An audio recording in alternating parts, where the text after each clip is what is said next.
Bismillahirrahmanirrahim. Assalamualaikum warahmatullahi wabarakatuh. Alhamdulillahilladzi arsala rasulahu bil huda wa dinil haqq liyudhhirahu 'ala ad-dini kullih wa kafa billahi shahida. Asyhadu an la ilaha illallah wahdahu la syarika lah wa asyhadu anna Muhammadan abduhu wa rasuluhu la nabiyya ba'dah. Allahumma shalli wa sallim ala sayyidina Muhammadin wa ala alihi wa sahbihi ajma'in, amma ba'd. Pemirsa yang saya hormati, tanpa terasa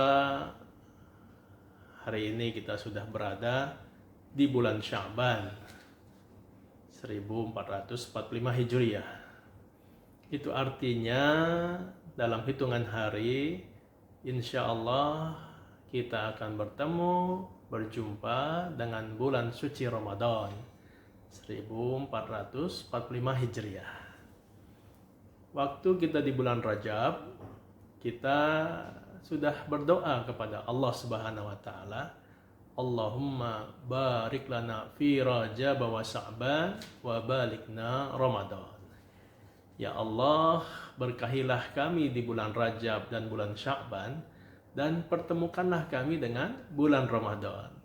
Jadi saat ini kita sudah berada di bulan Sya'ban, dan insya Allah mudah-mudahan kita semua diberi umur panjang dan bertemu dengan bulan suci Ramadan.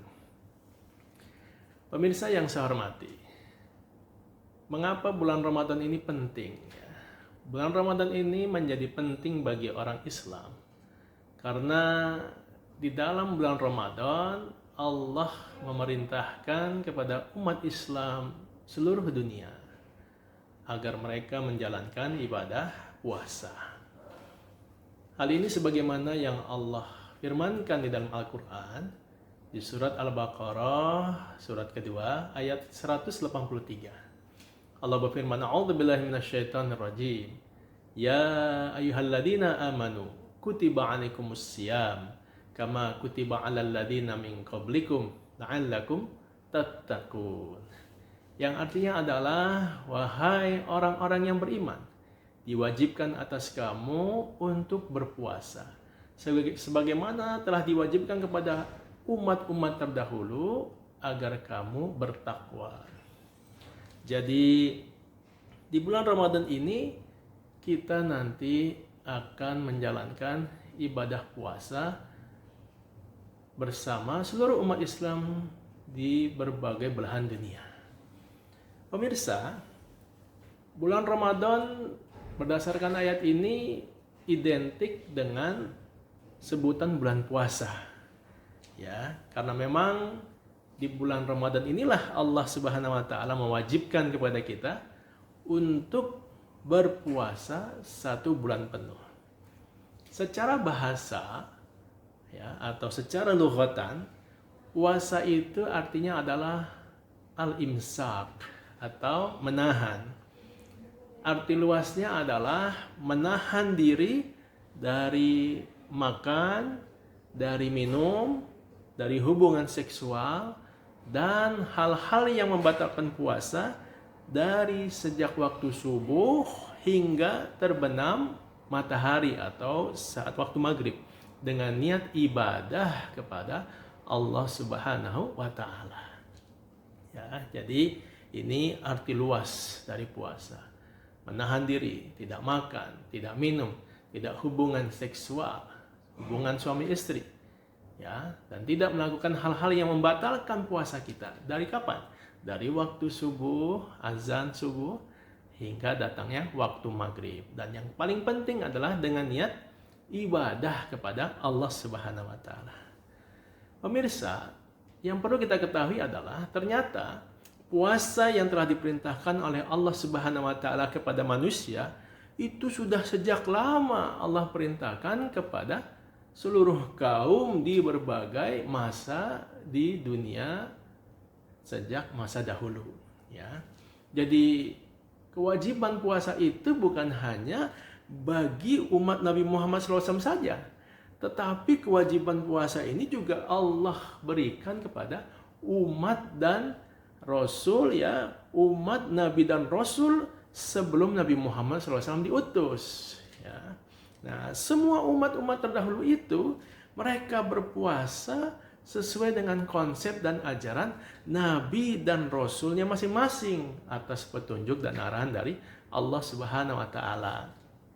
Jadi dari sini kita bisa memahami ternyata puasa memang sudah menjadi satu tradisi dari rangkaian ibadah yang sangat panjang dan tua, pemirsa sekalian.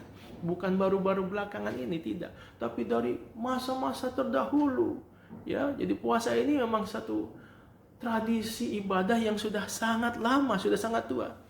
Maka tentu ketika kita paham pada setiap kaum, pada setiap nabi dan rasul ada perintah puasa dan sudah lama, maka kita bisa mencermati ternyata tentu Allah mewajibkan puasa ini karena ada fungsi peran strategis dari puasa tersebut yang diwajibkan kepada manusia, ya, khususnya kepada orang beriman. Jadi tentu ketika Allah memerintahkan satu ibadah, yang ibadah ini terus-menerus bukan hanya untuk umat tertentu, tapi setiap umat. Ya, setiap nabi dan rasul Allah perintahkan tugas puasa. Itu berarti puasa memiliki fungsi, memiliki peran, memiliki manfaat yang sangat besar bagi kehidupan manusia.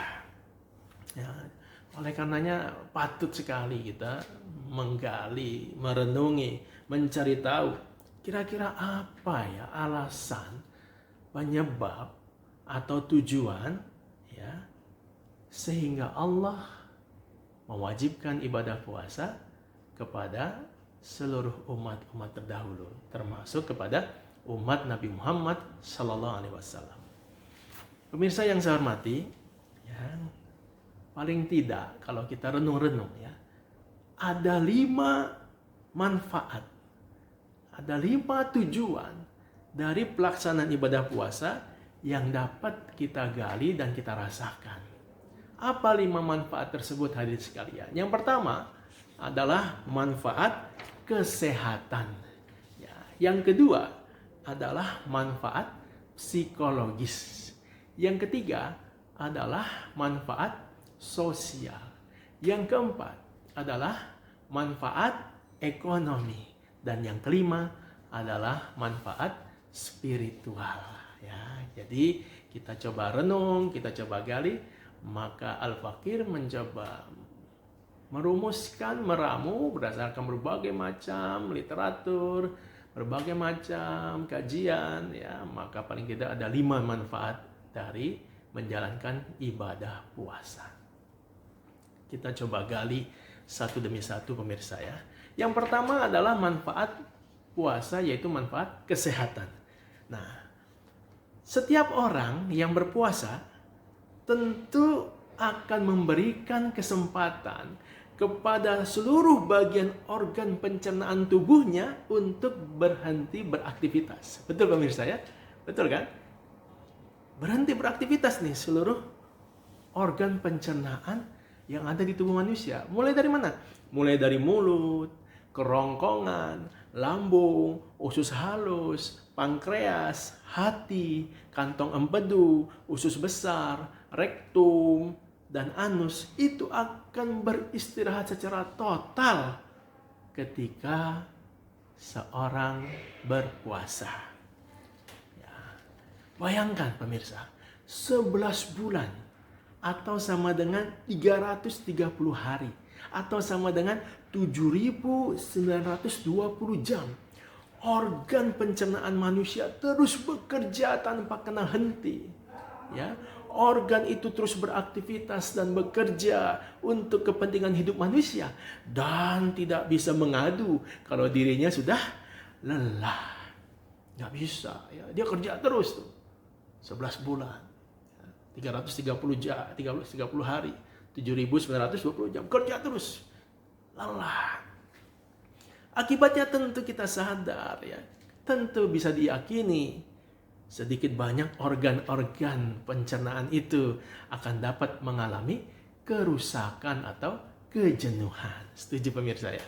Iya, jadi karena bekerja terus, ya nggak ada berhentinya, kita yakin ini akan bisa menimbulkan kerusakan atau kejenuhan. Oleh karenanya, datangnya perintah berpuasa di bulan Ramadan selama 1 bulan penuh, 30 hari, atau sama dengan 360 jam, tentu menjadi sarana yang efektif untuk merevitalisasi atau merecovery semua organ pencernaan yang lelah dan telah lecet tersebut. Ya. Kedepannya, tentu kinerja organ pencernaan akan kembali prima dan sehat guna menopang tubuh untuk menjalani aktivitas dan beribadah secara optimal. Ya, jadi adanya proses selama 1 bulan penuh kita berpuasa, itu artinya terjadi recovery, perbaikan ya, yang rusak, yang lecet, yang haus. Itu ada waktu untuk istirahat, ada waktu untuk melakukan revitalisasi. Subhanallah. Jadi Allah memberikan satu kesempatan pada tubuh ini untuk melakukan perbaikan. Dan itu diberikan melalui mekanisme puasa Ramadan. Jadi pemirsa, bagi orang-orang yang menjalankan ibadah puasa, ini tentu akan memberikan kebaikan buat tubuhnya. Sementara bagi yang tidak mau puasa, maka dia berarti akan memaksa, menzolimi tubuhnya sendiri karena tidak memberikan kesempatan kepada organ pencernaannya untuk melakukan perbaikan, recovery ya, terhadap berbagai organ yang di dalam tubuhnya. Ada satu ungkapan pemirsa ya, ada yang mengatakan ini hadis katanya kepada Nabi Muhammad SAW, disandarkan pada Nabi. Namun ada ulama ya berdasarkan beberapa pendapatnya mengatakan ini hadisnya dhaif atau lemah ya. Namun kalau secara makna ungkapan ini memang benar adanya ya. Apa ungkapan tersebut ya? Di sana dikatakan sumu tasihu. Ya, artinya adalah berpuasalah, niscaya kalian akan sehat. Ya, jadi pernyataan berpuasalah, niscaya kalian akan sehat, ini memang satu hal yang betul adanya pemirsa semua. Ya, karena dengan berpuasa tadi, organ-organ tubuh kita itu akan mengalami satu proses perbaikan, recovery, akan mengalami istirahat untuk mendapatkan kembali energi baru, revitalisasi dalam kerja ke depannya.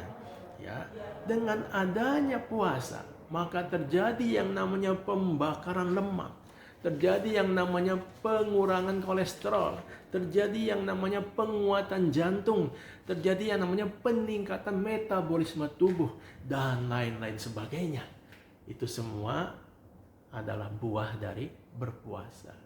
Berpuasalah, niscaya kalian akan sehat. Jadi memang puasa ini sangat nyata pemirsa ya, memberikan andil dalam kesehatan tubuh manusia.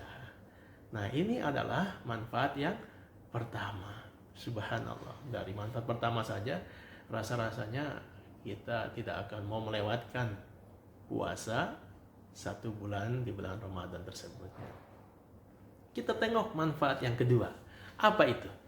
Manfaat kedua adalah manfaat psikologis. Pemirsa, selama seorang muslim berpuasa 1 bulan penuh, itu dia dilatih secara langsung untuk menahan hawa nafsunya yang ada di dalam dirinya. Jadi setiap manusia itu ya diberikan hawa nafsu oleh Allah. Dan inilah satu perangkat yang membuat manusia ingin maju, ingin berkembang ya. Jadi selain kita diberi akal, kita juga diberi hawa nafsu oleh Allah Subhanahu wa taala. Nah, jadi ketika kita berpuasa, maka hawa nafsu kita itu dilatih untuk dikendalikan di dalam diri kita. Nah, hal ini sejalan dengan makna dan praktik ibadah puasa, yaitu tidak makan, tidak minum, dan tidak berhubungan suami istri, dan tidak melakukan hal-hal lain yang membatalkan puasa. Jadi ditahan ya. Pengen makannya, pengen minumnya, pengen hubungan badannya, ya, pengennya itu dikendalikan. Ya. Bayangkan ya. Segala hal yang halal dan boleh dalam pandangan agama harus dikendalikan dan tidak boleh diperturutkan pada saat puasa. Ya, jadi makan minum itu boleh kalau di luar Ramadan. Ya, berhubungan suami istri itu halal ketika di luar saat puasa Ramadan. Tapi ketika bulan puasa, makan dan minum dari subuh sampai maghrib jadi haram. Hubungan suami istri saat puasa jadi haram. Ya, jadi yang halal saja jadi haram. Apalagi yang terlarang, yang haram dalam agama. Tentu harusnya kita lebih mampu untuk mengendalikannya. Ya, jadi ini satu proses pemirsa ya. Dengan yang halal saja kita sanggup untuk mengendalikannya, maka tentu harusnya ya yang haram, jelas-jelas haram, nggak akan kita lakukan lagi, nggak akan kita ambil. Karena yang halal aja bisa kita tinggalkan ya. Masa yang haram malah nggak bisa. Nah ini jadi ternyata agama Islam membuat mekanisme pelatihan agar kita mampu meninggalkan yang haram dengan sangat mudah. Karena yang halal saja bisa kita kendalikan. Jadi pemirsa, melalui pengendalian hawa nafsu, maka secara psikologis setiap orang yang berpuasa akan mampu mengelola jiwanya menjadi pribadi yang tabah, pribadi yang sabar, pribadi yang tenang, pribadi yang qanaah, pribadi yang tawakal. Berbagai sikap-sikap buruk yang ada di dalam diri manusia seperti serakah, rakus, pemarah, emosional, temperamen, egois, kejam, dan sadis akan jauh dari pribadi yang kerap menahan hawa nafsu. Ya, ini penting ya. Penting sekali karena kita lihat bagaimana hari-hari ini banyak sekali manusia-manusia yang menjadi sangat menuruti hawa nafsunya. Kejam, sadis, egois, temperamen, serakah, rakus. Waduh, banyak ya. Silakan lihat di berbagai lingkungan kita, lihat berbagai media sosial, berita-berita menggambarkan itu.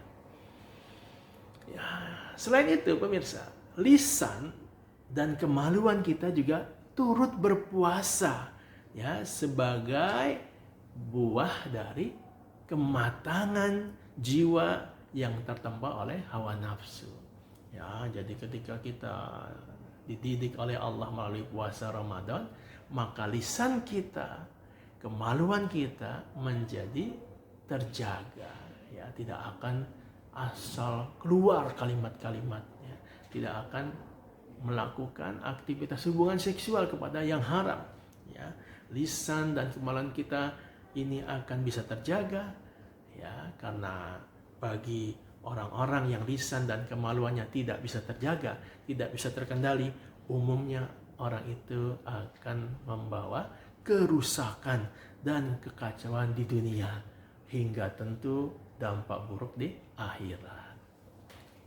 Ya, jadi siapa kata Nabi yang bisa menjaga apa yang ada di antara dua tulang dagunya dan di antara dua tulang pahanya, ya, lisan dan kemaluan, maka aku jamin surga tempatnya. Jadi puasa memiliki peran besar agar kita bisa mengelola dua tulang ya, di antara dua tulang dagu kita dan di antara dua tulang kaki kita. Nah, ini manfaat yang kedua dari puasa. Lalu apa manfaat yang ketiga, pemirsa? Manfaat yang ketiga dari puasa adalah manfaat sosial. Ketika seseorang berpuasa, ya, itu artinya dia tidak makan dan tidak minum. Ya, karena dia sedang puasa selama 12 jam dalam satu hari. Ya, dan ini terus-menerus dilakukannya sebulan penuh. Ya, bisa 29 atau 30 hari. Setiap 12 jam nggak makan, nggak minum. Betul-betul ya, ini akan memberikan kesadaran kepada orang yang menjalankan ibadah puasa bagaimana tidak enaknya lapar, tidak nyamannya perut keroncongan, sengsaranya haus. Ya, jadi ketika kita tidak bisa makan, tidak bisa minum, itu terasa bagaimana perihnya lambung kita, bagaimana sengsaranya tenggorokan kita haus, bagaimana keroncongan ya isi perut kita, nggak enak pemirsa. Maka dari sinilah akan timbul rasa empati dan kepedulian terhadap orang-orang fakir dan miskin. Kenapa? Karena merasakan tidak enaknya lapar dan dahaga. Ya. Jadi ini akan muncul empati, muncul rasa kepedulian terhadap orang-orang fakir, orang-orang miskin atau orang-orang duafa yang mereka mengalami kondisi yang sama, bahkan bisa jadi jauh lebih parah. Ya, karena memang mereka sering tidak makan, tidak minum, bukan hanya di bulan puasa, di luar bulan puasa juga begitu. Ya.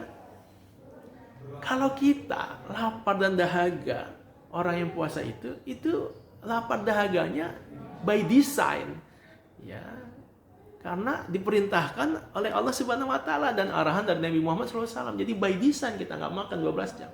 Sementara saudara kita yang fakir, yang miskin, yang duafa, lapar dan dahaganya bukan by design pemirsa, tetapi betul-betul kondisi nyata, bukan rekayasa yang memang tidak bisa terelakkan karena kondisinya yang sulit tadi. Maka dari itu sikap peduli atas lingkungan tentu akan muncul dalam diri orang-orang yang berpuasa.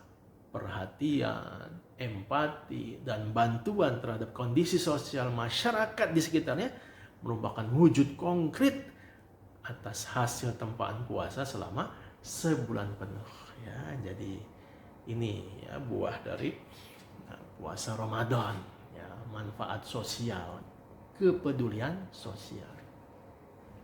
Ya, orang tidak akan bisa merasakan tidak enaknya lapar dan dahaga kecuali setelah merasakannya, dan Allah memberikan momen itu melalui puasa Ramadan.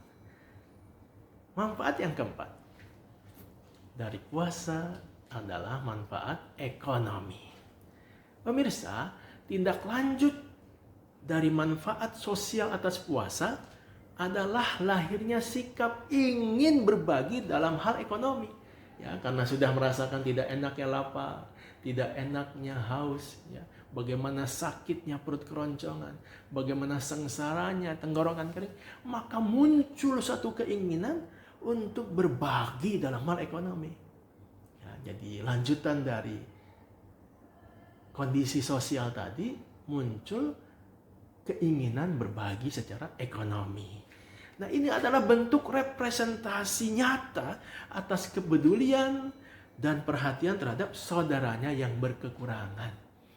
Ya, jadi hasil dari empati tadi itu terwujudkan dalam bentuk berbagai bantuan ekonomi.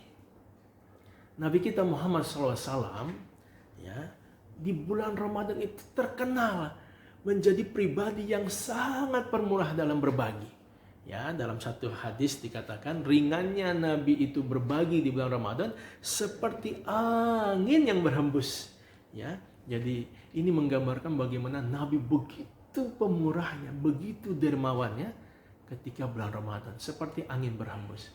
Ya, ketika ada salah seorang sahabat bertanya kepada Nabi, sedekah apakah yang paling mulia ya Rasulullah? Beliau menjawab, yaitu sedekah di bulan Ramadan. Hadis riwayat Imam At-Tirmizi. Jadi di bulan Ramadan sedekah itu jauh lebih tinggi lagi pahalanya. Itu sebabnya Nabi kita Muhammad SAW sangat mendorong orang-orang beriman untuk semangat memberi dana atau memberi makanan kepada orang yang berbuka puasa.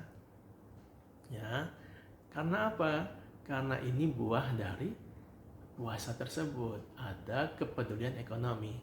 Kita harus berikhtiar memberi makan atau memberi dana kepada orang yang berbuka puasa, termasuk tentu kepada orang fakir dan miskin. Kenapa? Ya, karena ini bentuk kepedulian kita.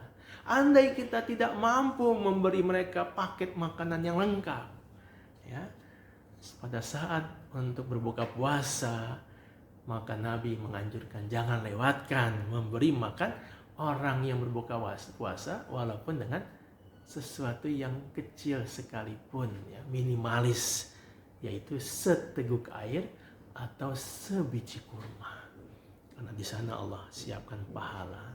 Ya, jadi tentu dari sini nanti kita mau berbagi secara ekonomi kepada tetangga kita yang ekonominya lemah, kepada kerabat kita yang kondisi ekonominya lemah, kepada teman-teman kita, sahabat kita, kolega kita, masyarakat kita yang memang mereka ada yang ekonominya lemah.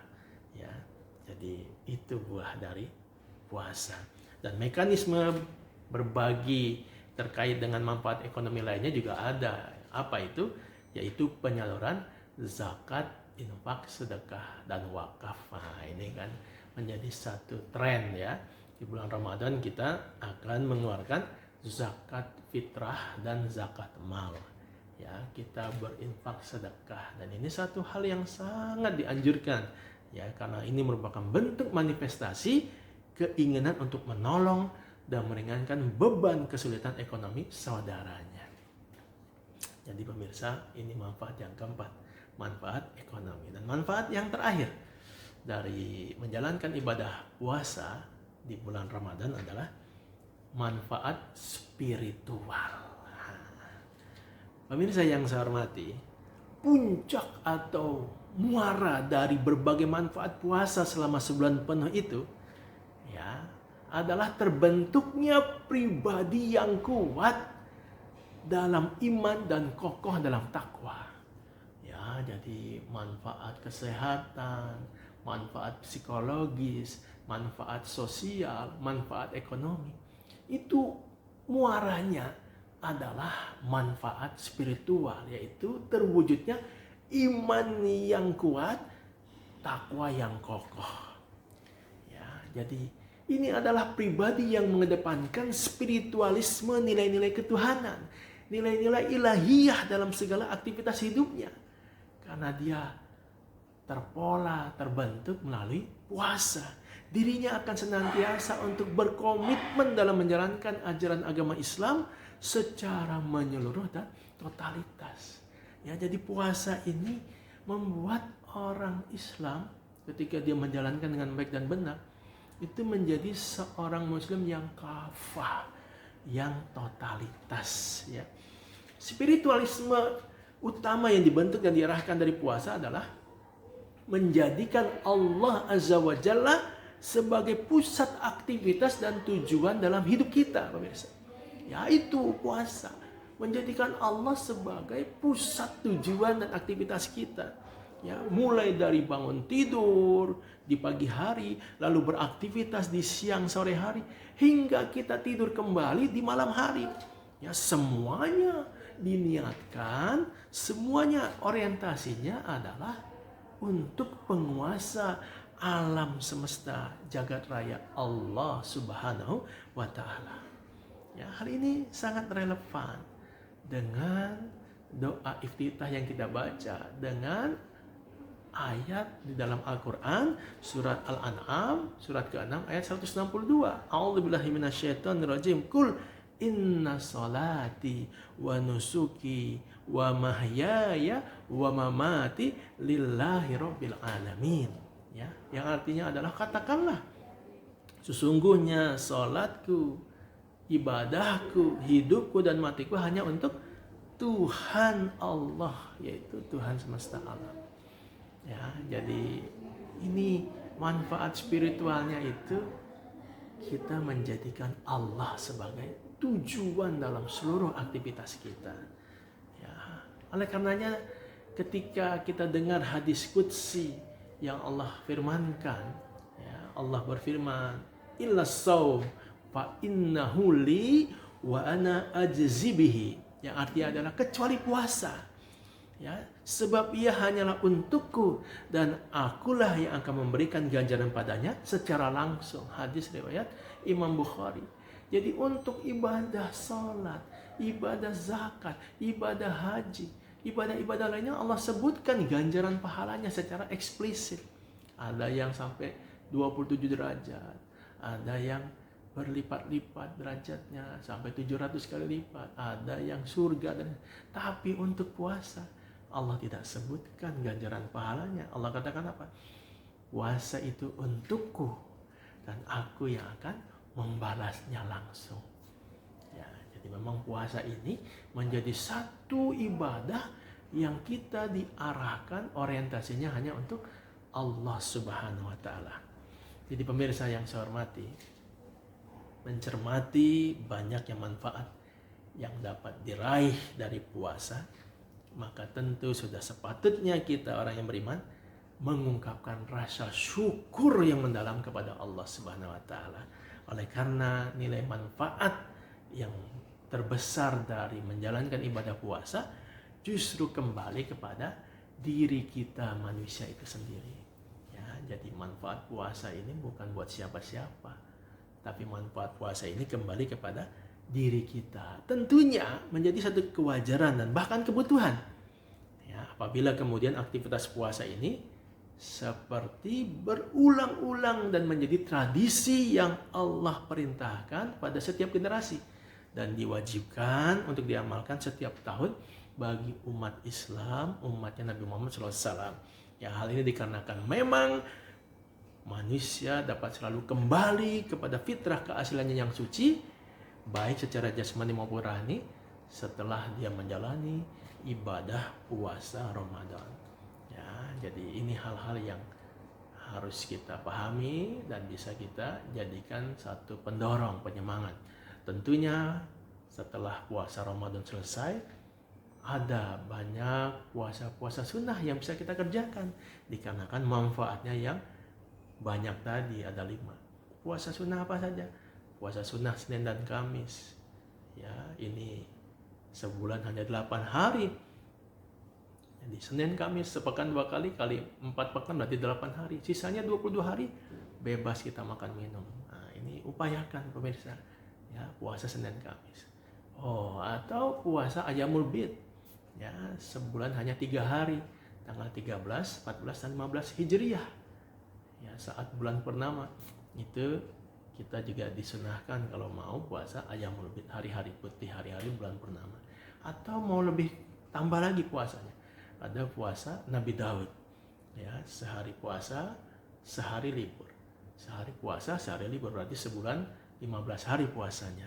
Ini kalau memang kita mau lebih banyak dari puasa Senin Kamis, lakukan Nabi Daud ini puasanya.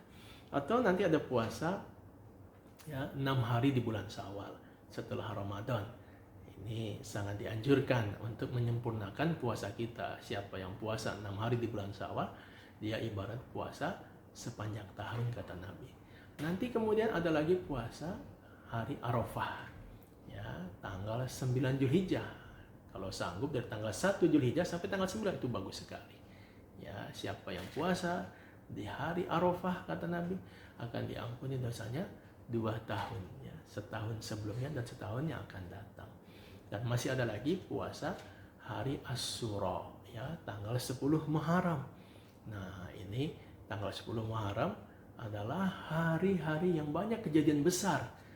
Ya, peristiwa-peristiwa yang sangat heroik, sangat monumental, sehingga disunahkan berpuasa pada tanggal 10 Muharram. Nah, ini juga ada menjadi bagian dari puasa sunnah. Jadi jangan tinggalkan pemirsa. Ya, puasa menjadi bagian dari hidup kita, karena sesungguhnya apa yang Allah perintahkan pasti banyak manfaat yang akan kita terima.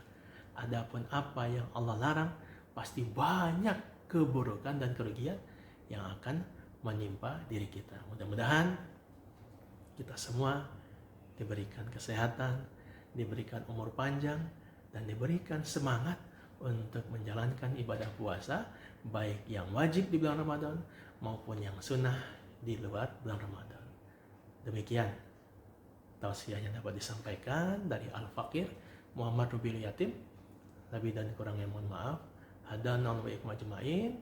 Wabillahi taufiq wal hidayah wa minkum. Wassalamualaikum warahmatullahi wabarakatuh.